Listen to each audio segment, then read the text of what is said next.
mind. And if anything you think otherwise, God will reveal even this to you.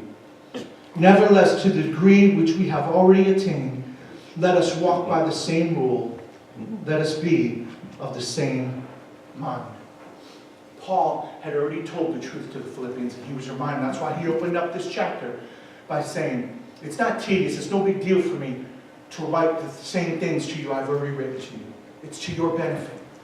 And now he's reminding them that these things which you've heard, and I'm saying to you and to me today, the word of God that you continue to hear in this church as a part of this church, that you continue to hear from this pulpit, about sacrifice, about surrender, about paying the ultimate price. Let us attain to that.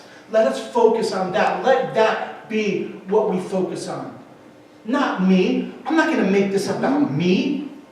Don't make it about you. Don't set your own goals for your life. Allow God to set the goals for your life based on who He's called you to be. And obtain to those things which you've heard, the Word of God which you know to be true. And many of you probably have other preachers and podcasts and stuff that you listen to. If you're hearing the true Word of God, attain to those things.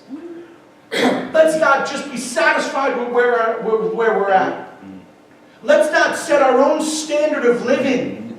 But let's base our lives, let's base our passion, let's base the air we breathe, every moment of every day, every second, on what God has revealed to us, and what God desires from us. And let's get hungry. Let's get passionate again.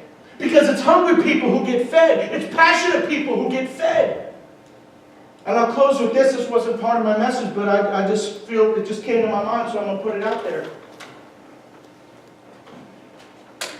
My family and I will sometimes sit down and watch nature documentaries.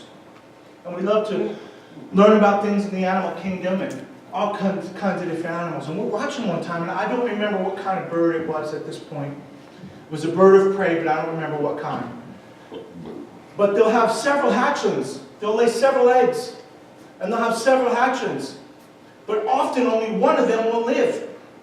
And this is going to seem crazy and cruel, like, why would God create something like this? This is horrible.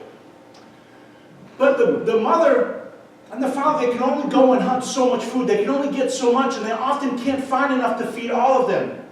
So the one that's being the loudest, the one that's sticking its neck out the worst, the one that's struggling the most, the one that wants it the most is the one that gets fed. And they will let the other ones die. They literally will not feed them. Now let me give you a little bit. No, they will give it to the one that has the best chance of making it. Now that seems cruel, but that bird will get fed and it'll grow strong and it'll become like its mother or its father, and it will one day leave the nest and accomplish its purpose and continue that animal kingdom, continue the lineage of that falcon or whatever it was, that bird. And God's creation goes forward. God's design for the earth goes forward because someone wanted it bad enough.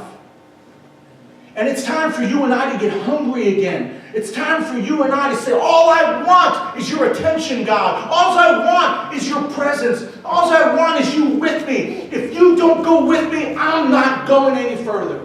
It's time for you and us to be resolute about what the Word of God says about us. Start living out the Word of God in our lives and doing what God's called us to be and say, Lord, I don't care if everything has to come to a stop. Let it be until I have your presence.